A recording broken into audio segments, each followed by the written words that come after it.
మరి నేను ఒక అగ్రవర్ణాల్లో పుట్టిన బిడ్డని ఈ మీటింగ్ కాగానే చాలా మంది పల్లికిలిచుకుంటూ అడుగుతారు ఈమెకేం సంబంధం సామాజిక న్యాయంతోనని. వారికి చెప్తున్నా, చెవులు తెలుసుకొని వినాలి. నేను ఒక అగ్రవర్ణాల్లో పుట్టిన బిడ్డని గర్వంగా చెప్తా ఉన్నా. ఎందుకంటే నా పుట్టుక నా చేతిలో లేదు. ఎవరి పుట్టుక మీద వాళ్ళ గర్వం ఉండాల్సిందే. కానీ కానీ కానీ ఎట్లా జీవించాలో, ఎట్లా పనిచేయాలో, ఎవరి కోసం పనిచేయాలో, ఏ విధానంతో పనిచేయాలో అది నా చేతిలో ఉంది. అది నా చేతిలోనే ఉంది. అందుకే ఇవాళ తెలంగాణలో ఉన్న అన్ని అణగారిన వర్గాలతోని, అణచివేయబడ్డ కులాలతోని, ఇప్పటికీ కనీసం ఒక వార్డు మెంబర్ కానటువంటి కులాలతోని, గ్రామ పంచాయతీ ముఖం తెలవని కులాలతోని, అసెంబ్లీ ఎట్లుంటుందో అర్థం కానటువంటి కులాలతోని, వారితోని కలిసి పనిచేసి, వారితోని భుజం భుజం తట్టి ఉద్యమం చేసి వారికి సాధికారత తెచ్చేంత వరకు కూడా నా జీవితం అంకితం చేస్తున్నానని ఈ సందర్భంగా నేను తెలియజేస్తున్నా.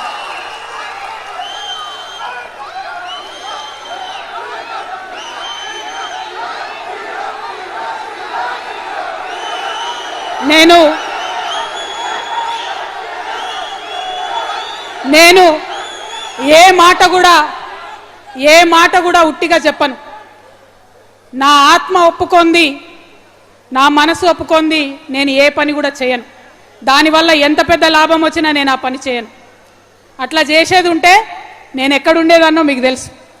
కానీ అవన్నీ వదులుకొని ఇవాళ ఒంటరిగా నేను బయలుదేరిన మీ అందరి సహకారంతో ఖచ్చితంగా ఈ తెలంగాణలో మంచి మార్పు తీసుకొని రాగలుగుతామనే కాన్ఫిడెన్స్తో ఇవాళ నేను మీ ముందుకు వచ్చి ఇవాళ ఒక్క మాట మనం ఆలోచన చేసుకోవాలి. చాలా మంది మా అగ్రవర్ణ మిత్రులకు నేను హృదయపూర్వకంగా చేతులు జోడించి వినమ్రంగా విజ్ఞప్తి చేస్తున్నా. ఏంటిది సామాజిక న్యాయం?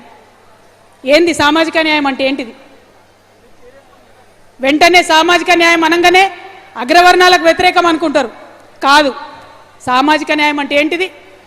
ఒక దగ్గర ఒక 100 రొట్టెలుంటే, ఆకలితో ఉన్నటువంటి 100 మనుషులుంటే, 100 రొట్టెలుండి ఆకలితోనున్న 100 మనుషులుంటే మానవత్వం ఏంటిది?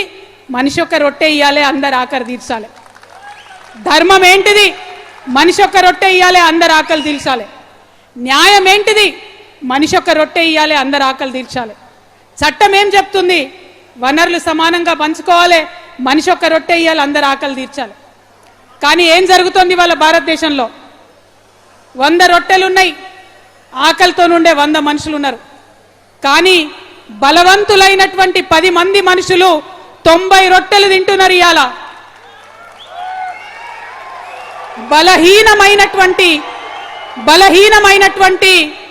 90 మంది మనుషులు 10 రొట్టెలు పంచుకొని తినే దుస్థితిలో ఉన్నారు ఈరోజు.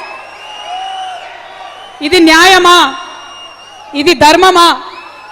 ఒక్కసారి అగ్రవర్ణాల్లో ఉండేటటువంటి మా మిత్రులందరూ కూడా ఆలోచన చేయాలని వినమ్రంగా చేతులు జోడించి నేను కోరుతా ఉన్నాను. ఎందుకంటే చాలా సందర్భాల్లో న్యాయము, చట్టము, ధర్మము కలగలిసే అంశాలు రావు. కొన్ని సందర్భాల్లోనే చరిత్రలో అటువంటి అంశాలు వస్తాయి. సామాజిక న్యాయం అనేది అటువంటి అంశం. భారత రాజ్యాంగం చెప్తుంది సామాజిక న్యాయం కావాలని, న్యాయం చెప్తుంది సామాజిక న్యాయం కావాలని. ఇప్పటిదాకా మనం మాట్లాడుకున్న ధర్మం చెప్తుంది సామాజిక న్యాయం కావాలని. అందుకే మా అగ్రవర్ణాల్లో ఉండే మిత్రులకు నేను చెప్తా ఉన్నాను, ఆలోచన చేయండి. ఎందుకంటే ఈ భారతదేశంలో ఎప్పుడు పరివర్తన వచ్చినా ప్రజాస్వామ్యవాదులైనటువంటి అగ్రవర్ణ మిత్రులు కలిసి వచ్చి ముందు ఉండి ఆ పరివర్తన